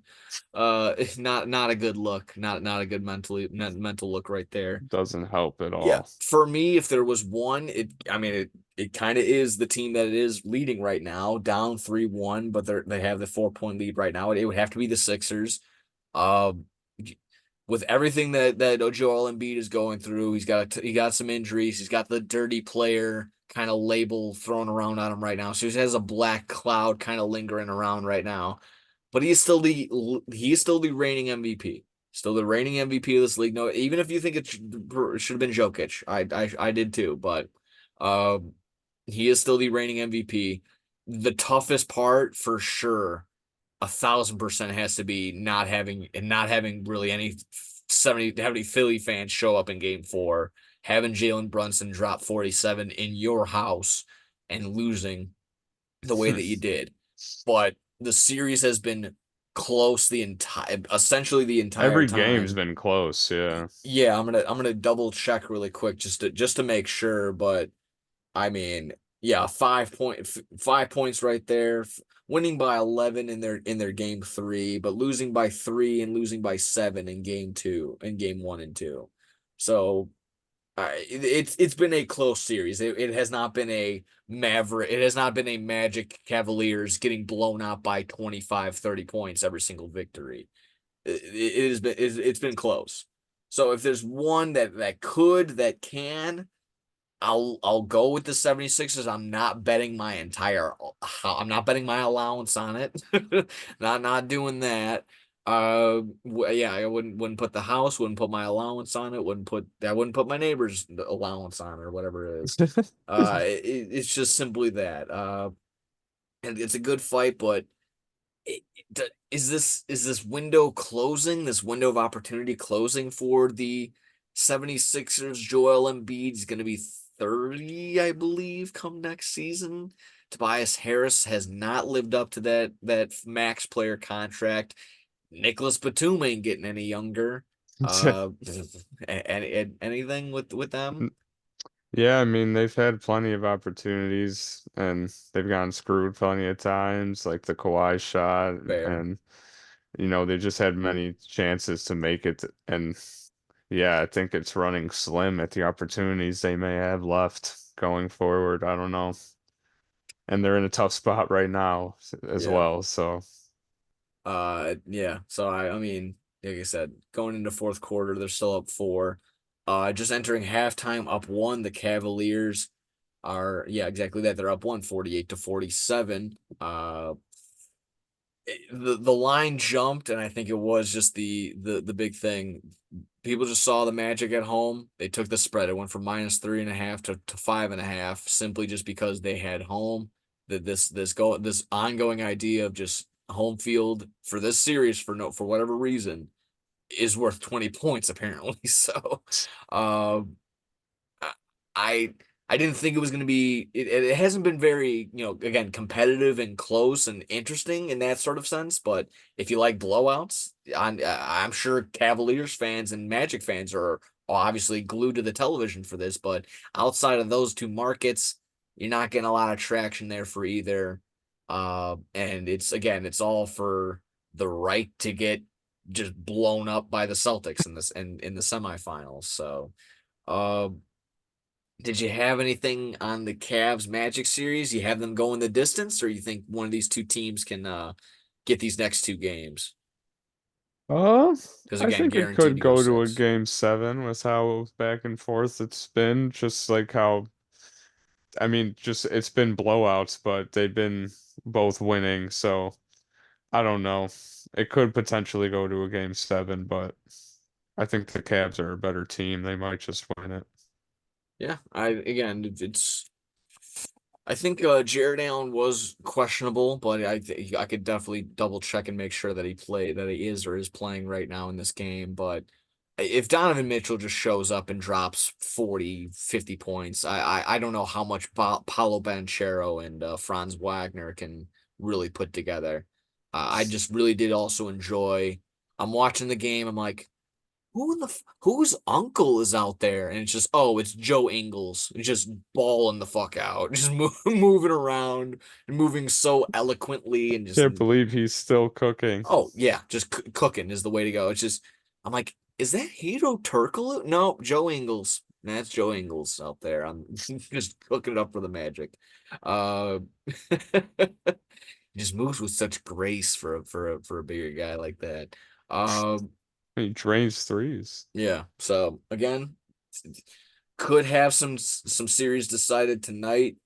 Uh, Anything on the Pacers and Bucks before we move on to wrestling? I'm with the injuries, the writing's on the wall. The Yeah, Dame Pacers had the might have one big this. game that they won, and but they're just kind of fucked now. Yeah. It's what the Pacers want to do in this game. They can sit back there and be like, okay, yeah, we got game six potentially in the back pocket. But if you do that, you might flirt with the idea of Giannis or Dame coming back in game six. And even then, again, backs against the wall, you've seen crazier things happen.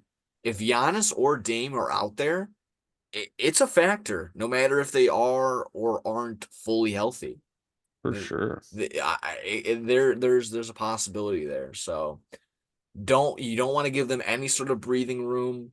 It was always the analogy with our football coaches.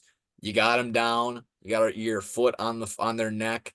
Now fucking stomp them out. End it. Let's end this series, take it and go into the next one. So, I personally think the Pacers the Bucks are gonna go. They're gonna give them all you got. They're gonna go balls to the fucking wall. They're gonna leave it all on the court every single night because they have to now. They're down 3-1, and they don't have their best two players. So this is it. This is nut chuck time. This is nut grabbing time and saying, hey, we're here. Hmm. Show us everything you got. But I think again the trend of younger teams kind of getting it done. You saw OKC get it done. Of got the sweep. Timberwolves get it done, they get the sweep. Nuggets, younger compared to the Lakers, they get the win there. So kind of in that trend of the younger guys get it done. Hopefully, again in that sense, you get that, and you get a nicer matchup with Pacers and Knicks. So I think we're on that same page there. We're kind of falling in that same moniker of Boston Cavs. You thinking Cavs? Yeah. Okay, for the sake of just making predictions, yeah, I'll lean Cavs as well. I think if anyone's can turn it on, it's gonna and take over a game, it's gonna be Donovan Mitchell in that series. And then yeah, we'll go Knicks and Bucks for the East. Did I get one out of you for Clippers and Mavs? I think I No, know I think I know I'm who you want picking. to lean towards, but go ahead. Yeah, I'm Luca all the way. Yeah, yeah. No, and rightfully so, because the Clippers have that track record of just getting there and just not getting it done. So no matter who it is, you can blame Doc Rivers, you can blame the talent that was there at the time, you can blame just whoever's there now. Just the Clippers just choke artists. That's what that C stands for, not Clipper. It stands for choke. I love Uh, Kyrie too. Him and Luca have been cooking. yeah, yeah, solid right there, solid tandem. We're for good right there. Good on some basketball. Good finish off with some wrestling, some pro wrestling. Had some Hmm. AEW to talk about, of course. Uh, if we want to, I mean, the WWE draft also happened. Of course, love that post. Put up the NFL logo, be like, all right, the kids will play. Now it's time for the men to enjoy it. And it was the WWE draft logo. I mean, no big splashes in my mind. Braun Strowman No. is back. Braun Strowman is back, so that's cool. Uh, I think honestly, the biggest thing that I didn't really focus on, no one's really talked about, was Rebellion. The lack of buys from Rebellion of reported only 500 buys of TNA Rebellion on pay-per-view. Oh Not my f God. not 1,000, 500 total. Yeah, that's That's just not good. shout out to Stream East, shout out to watchwrestling.com or whatever streaming sites you got uh for that stuff. But the big one was Matt Hardy debuting again, not in WWE, but being sent to the Shadow Realm, going to TNA. I uh, did see that. yeah, I mean, again, the memes that came with it was just like Tommy Dream. We all need to see Tommy Dreamer versus Matt Hardy for the TNA World Heavyweight Title. That's what we can't wait for. That guy, yeah, for sure. Oh my Uh, God. Broken Matt is back. Elite. And that was the theme all night of Rebelling was the lights go out and someone appears. So it happened multiple times. Mike Santana, I believe, was there, but he might have been there beforehand. They can all Regardless, control the lights. yeah, they're very good at that. Uh, AEW side of things, got a little bit of WWE if we get there. Uh, two Sundays ago now was AEW Dynasty. Uh, you were over in Iowa. You were enjoying some time with the boys, but we went ahead. I actually had it over here at the household. Just me and Alan. Just me and Alan. Just enjoying the time. Actually had my dad halfway through coming in. He was enjoying the Will Ospreay match. Oh shit, that type deal. Hell So yeah. that was pretty cool. But yeah, I mean, from top to bottom, the theme of AEW pay-per-views right now is, I don't want to say just to be nice, just to be nice. I don't want to. It's kind of throwaways and the lax part in the beginning, and then midway through, it's just like, all right, here's when the show starts, and they just bang, bang, bang, bang, bang, bang, bang. And I don't want to be disrespectful to the very first match, which was Okada and Pac. I felt like that was phenomenal. It was a great way to start off the pace of the night. Uh, Kind of again trickling in. I can't really remember more in terms of the order, but I do have it all in front of me. The pre-show at Trent Beretta, Matt Sydal, Hmm. and then Shane Taylor versus Shane Taylor, Lee Moriarty versus Shibata and Orange Cassidy. Again, kind of like who cares, setting up more storyline for stuff that happens with that. Finally, the Bullet Club Gold wins the ROH World Six Man titles and the AEW World Trios titles. So that takes care of that. Okada and Pac loved it. Bang bang bang. Just again, can't have anything that don't have anything negative ever for what's going on there. It was the trios match between House of Black, Copeland, Briscoe, and Kingston, which in my mind again kind of sets up if Copeland and them were to have won, probably thinking, that's definitely the last of it for Malachi Black and Buddy Matthews. They're definitely on the way out, but them getting the win sets up for Malachi Black versus Copeland for the title, which is kind of, I think that's already set in stone. Uh, Okay. please stop me if there's anything right here. But I'm kind of just gonna, I want to just kind of hit the high No, spots. yeah, go ahead. Cause I Yeah, did kind of, we skipped through like part of the pay-per-view, yeah. so I didn't kind of see a chunk of these matches. Yeah, Julia Hart, Willow Nightingale, good for Nightingale, wins the title. Julia Hart apparently gonna take some time off due to injury, so good to get the title off of her. Get it on Nightingale. That pushes the story with Mercedes Moné. Again, that's who Mercedes Moné lost the title to Willow Nightingale, the New Japan Women's title. Or I'm butchering which one she had, but there's that. Roger Strong, Kyle O'Reilly. Again, I think nothing jumps out as insane, but giving the time that they had, solid matchup, nothing to complain about, perfect chemistry because they've been wrestling each other for. I don't know, 10, 15 years now. Yeah. That's just what happens when you have a good chemistry like that. Your friends and you wrestle your friends, you make money. Uh Hook and Chris Jericho. This was, of course, the big like, what the fuck? What the hell's going on? Why this? Why now?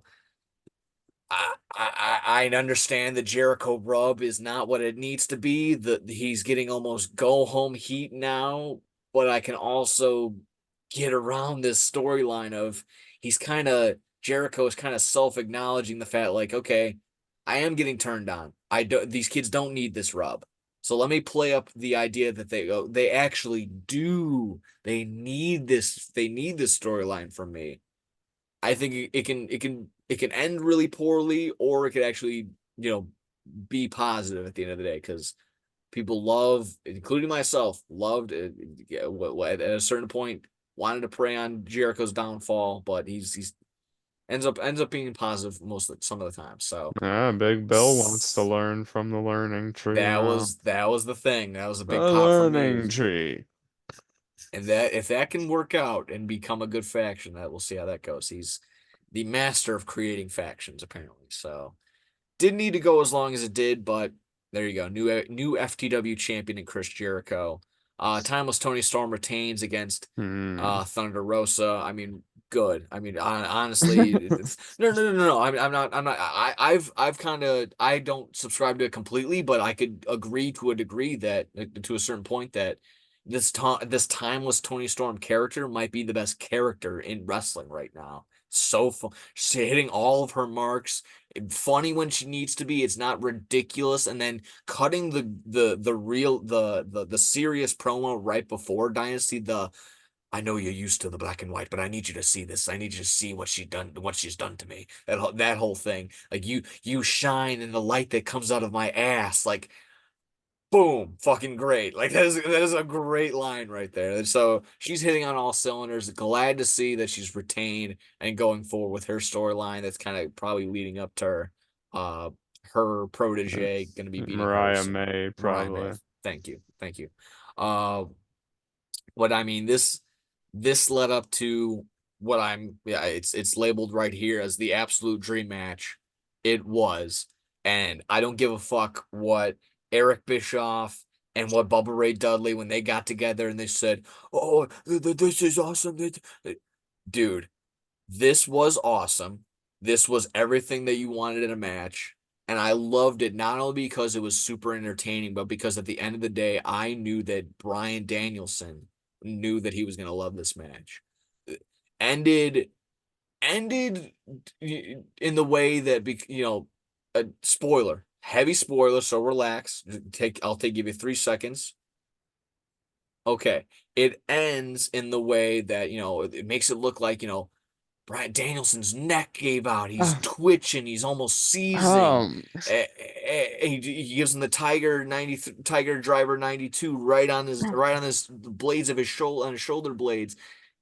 And so it ends thinking that, he's basically ending his career. Uh, but of course, peeling it back, you see after the it was the overacting for me that was like, okay, maybe it's not as bad. I appreciate making that a part of the storyline. It's going to be scary because, of course, Danielson having the actual neck injury, never going to want to see them work on that. But if they feel comfortable in doing that, that's fine. Building off of that, oh, Osprey said he retired the Tiger Driver yeah. 92. So again, maybe he'll bust that out when he needs to, or something, that one of those type deals. So again, I keep saying it again. When they keep saying, oh, AEW doesn't have storylines, no storytelling, it's because you're not paying attention. That's why. So that'll pop up later again for sure. Um, Zero complaints. Yeah, Zero. it was I amazing. I would watch this over and over and over again. And as much as, I give flack for Dave Meltzer, he had the correct tweet. If you, as a wrestling fan, or you just as a person, have one opportunity to watch one wrestling match ever, have it be this one. And yeah, I think I'm paraphrasing it from what his tweet said, but exactly that. If you're gonna choose one match ever, watch this match. He said it You was the best match in the United States. Yeah, I can't disagree. I mean, it was absolutely perfect. I no overuse of weapons, and it didn't he didn't get bladed or bloody too bad. Again, the back and forth. I love the different type of sell, different type, and again, you'd be like, oh, they don't sell.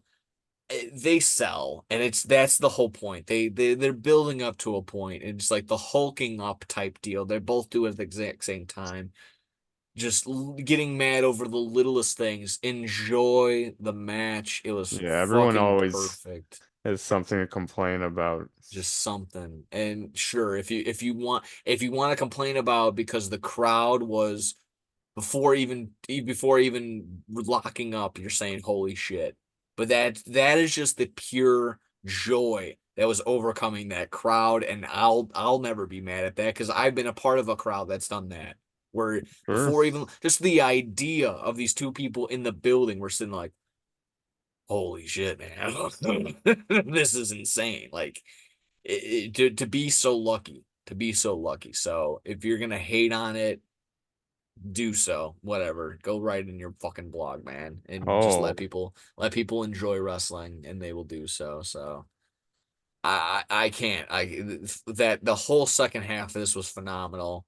And for that to be the third to last match, it meant that the people afterward had to follow it, and the Bucks and FTR absolutely were able to follow it.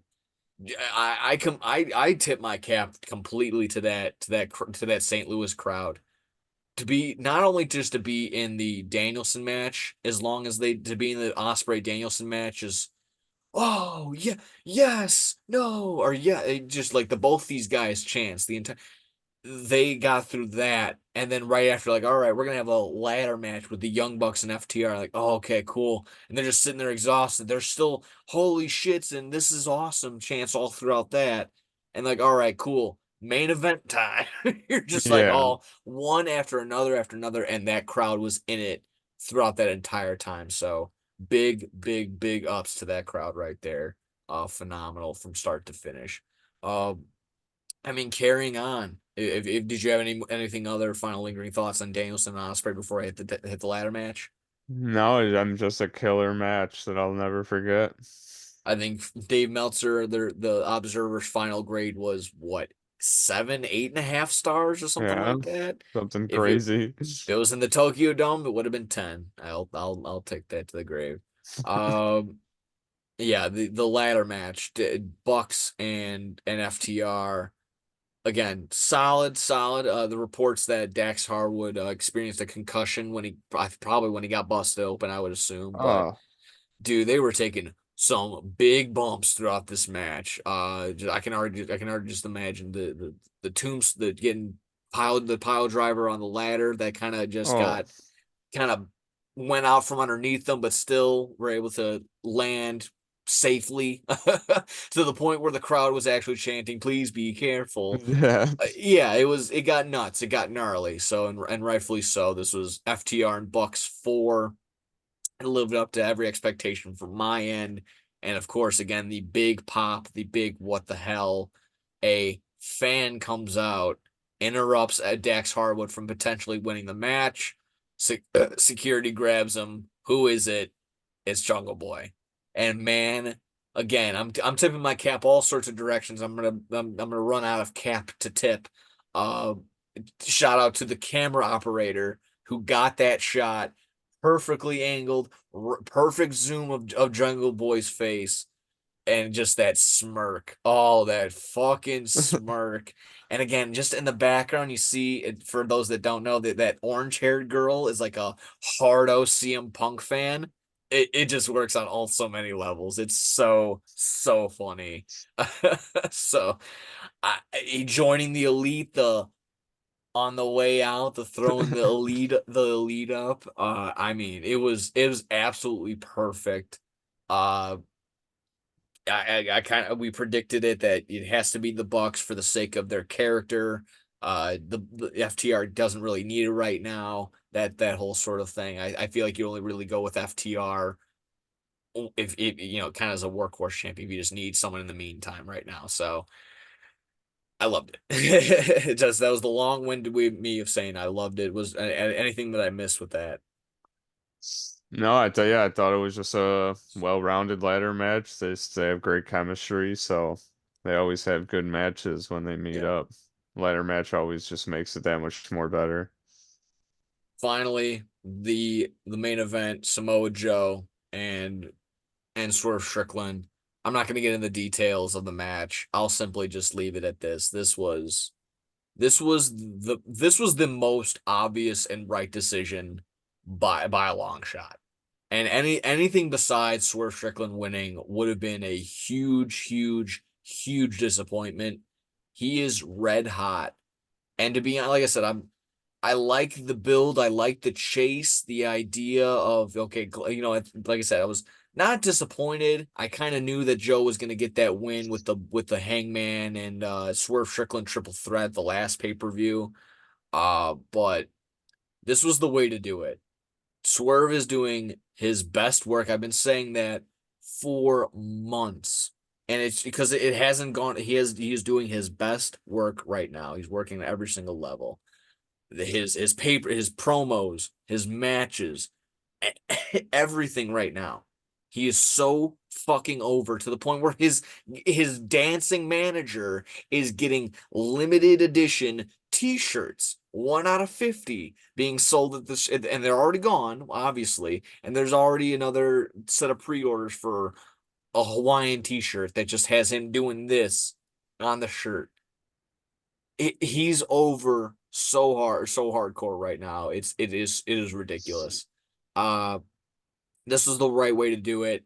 My only other lingering thought is I hate saying that it's a you know, what I can't even think of the word for it right now, but just like a filler champion for Samoa Joe. I don't want to label it that because damn, he did such a good job throughout his tenure as again, maybe just as a transitional champion was the word I was looking for.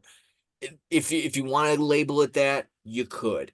However, Samoa Joe has been giving his best matches as of late, not of all time, but as of these last couple of years. He's looking good.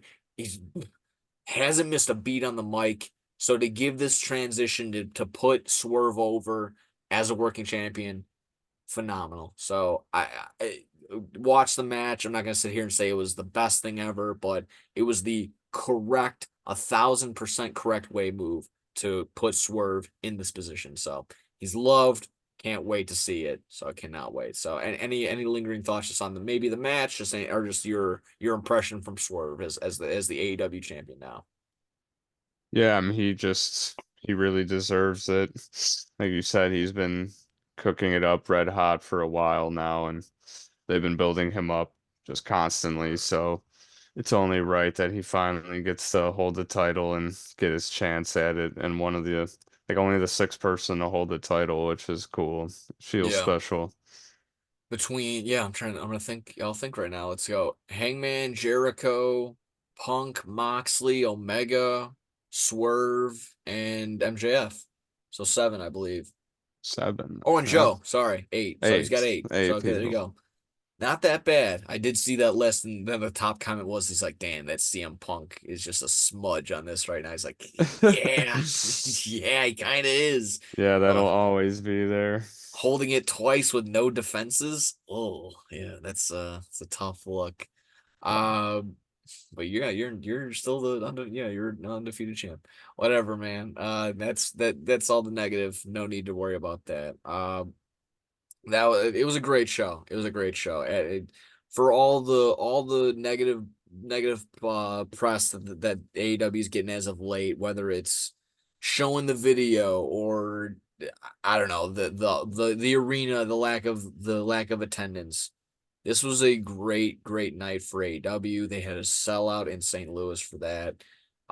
They've been cooking all cylinders. And again, I'm not going to sit here and worry about attendance. That's not my job to worry about attendance. I enjoy watching the wrestling that they're putting in front of me. So I'll just continue to do that. With that being said, we got our tickets coming up. Dynamite will be Pretty close. Those would be the closest we've been for an AEW show, the closest I've been for a wrestling show in damn near years. That doesn't include indie shows. So I'm excited. I hope you are as well. Oh, of Right. course. Yeah. Yes. I know already again. I knew that answer just for the sake of for the sake of the show. Gotta play it up a little bit. Uh, but I mean I can't. I no other lingering thoughts on there. AEW's cooking. I guess the only other thing finally was just shout out to Tony Khan. He had the neck brace after suffering the Tony Khan driver. I think they switched it to or the EVP driver. Uh, there you go. Yeah, thank you. Courtesy of he was on NFL Network getting interviewed. Even Rich Eisen was when during the draft was going the first NFL executive to be suffering the effects of a pile driver given to him not just a day ago. It was literally the night before. So that also kind of uh to me that kind of also tells why he had such an interesting interview answer to the hey, we're Pepsi and WWE's the Harvey Weinstein of wrestling.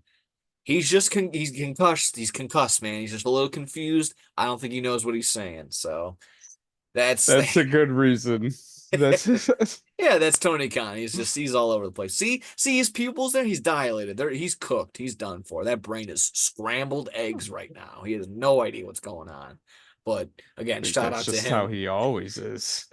I think he was still on. I think he was on NFL TV again today with the neck brace on, still getting an interview. So Oh my God. working that neck brace. Do I have one? I don't. I have a neck brace. I got to find out where it is. Damn it! I thought I was gonna have it on point. That's okay. It's always a pain in the ass to put it on anyway. So if I ran into him, I would have now I can get my neck brace signed by Roderick Strong or Tony Khan. So I'll go ahead and do that as well. True. Yeah. Uh, I think that was just about it. You didn't go to C2E2, did you? No. Okay. Well, there was a couple of wrestlers there. I thought that MJF having his fun there. We're seeing that he was recovering from his wrist. Also, could have been recovering from his hairline. Some were reporting that he got his hair done and that when he went to Turkey, because that's apparently people do that extenders thing there. But do what you got to do, kiddo. I'm losing mine as well. If I had the money, I would do it as well. So you got to do what you got to do to stay on top. MJF's doing willing to go that extra mile. There you go. I support it. Um, Yeah, nothing yeah, wrong with that. I know someone that did that. yeah. There you go. I think I'm trying to get out of here with one more. We had some WWE stuff that I honestly, Vince McMahon and Nick Khan having to sell their TKO shares. I Good. good over the obviously connected to the Janelle Grant lawsuit. Good. No need to linger there. You guys are scumbags. If you were hiding that in any sort of way, Nick Khan, then you deserve to have to be removed in that situation. Apparently, also looking not looking into it, but having it brought to my attention, Nick Khan used to be on the board that was essentially protecting Harvey Weinstein. Weird that Tony Khan was able to make that connection not too long ago. So Nick Khan, Hmm. formerly employed, basically, like I said, paying off and hiding all the hush hush people behind the whole Harvey Weinstein case. Weird that he's essentially doing the exact same thing in the WWE. Oh man. I'm allegedly not here. I'm not one to tell you who did what. But let's end. Well, I was gonna say let's end positive, but this is also kind of a downer. Darby Allin got hit by a bus. Oh my God, yeah. Yeah, we're sitting here and we're again jokingly, not maybe not jokingly, it can come out a little negative. What maybe not going to Mount Everest? What was it bad or was it good? Because he's probably gonna die. It seemed like he was gonna get cooked either way. It just seems like fate had it out for this kid. Luckily he's recovering from the bus from the being hit by a bus. We were saying that probably wouldn't have survived the Mount Everest trip, but that's neither here nor there. I, I would only think that he's in some sort of actual stable condition well enough that Brody King was able to get the thumbs up to tweet out, "Hey, I was actually the one driving that bus that Yeah, hit Darby." I thought it was funny, but again, I was also thinking like he's not going to get the green light unless Darby is good to some degree. So hopefully that is a good sign. Glad kayfabe is alive to some degree because of course Darby and Brody are supposed to hate each other's guts. Uh, but yeah, just get well, kiddo. I mean, this as much as we've been saying, as much as I've been saying, like, it's not realistic when Darby Allin is a winner or he's a champion. I don't think that's going to be the way that he goes. But God, don't want to see this kid get fucking mushed by a bus. Like that's just No, not the way to go out. Not the way to go out. it's Uh, fucked.